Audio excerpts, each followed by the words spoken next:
Pandora has always been alive. It breathes beneath glowing leaves. It listens through the roots of ancient trees. And it remembers every wound carved into its skin. But this time, Pandora is no longer patient. From the embers of old wars, from the smoke left behind by greed and conquest, a new story rises.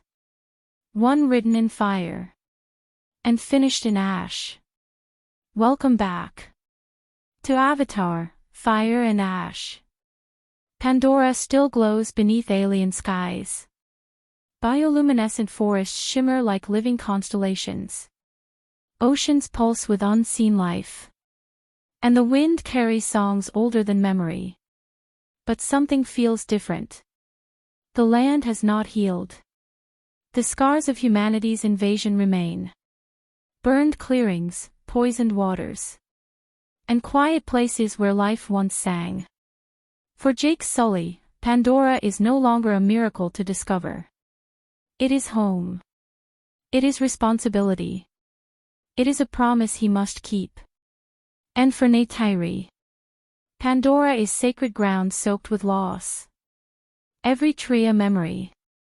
Every flame a reminder of what was taken. Fire has many meanings. To humans, it is progress. To conquerors, it is control. To Pandora, it is a warning. Ash is what remains when certainty is destroyed. When forests fall silent. When beliefs collapse. When survival rewrites morality.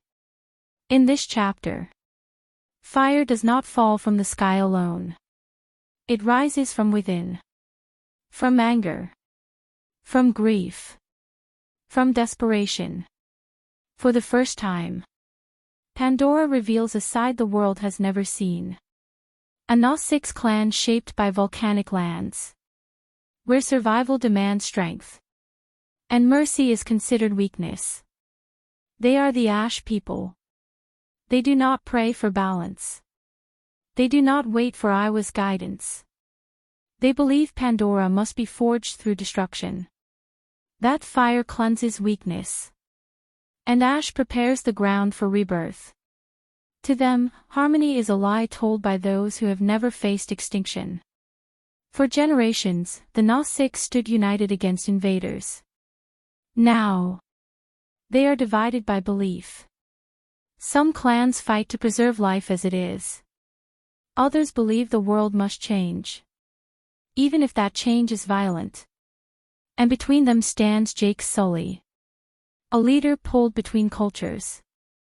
Between tradition and evolution. He is no longer just fighting humanity. He is fighting ideology.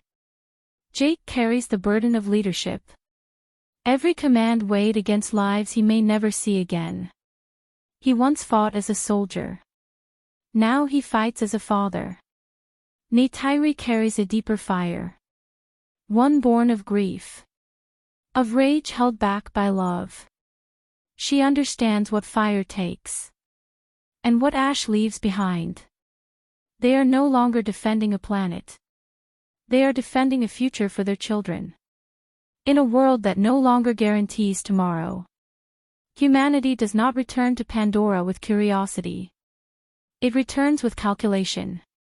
Stronger machines. Smarter weapons.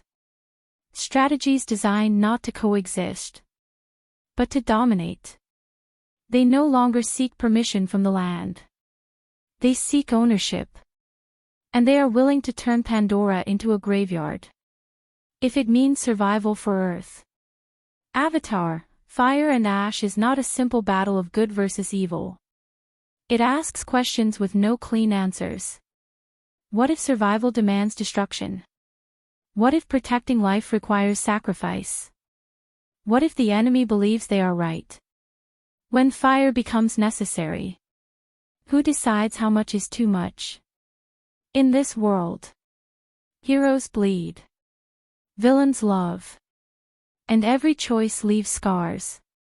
The leader of the Ash people is not driven by cruelty. They are driven by belief. A belief forged in hardship.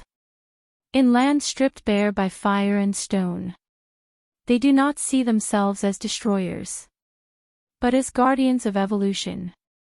And that makes them far more dangerous than any invader. Pandora listens. The ground trembles beneath marching machines. Storms gather where forests burn. Eywa is no longer distant. The planet itself begins to react. Not with mercy, but with consequence.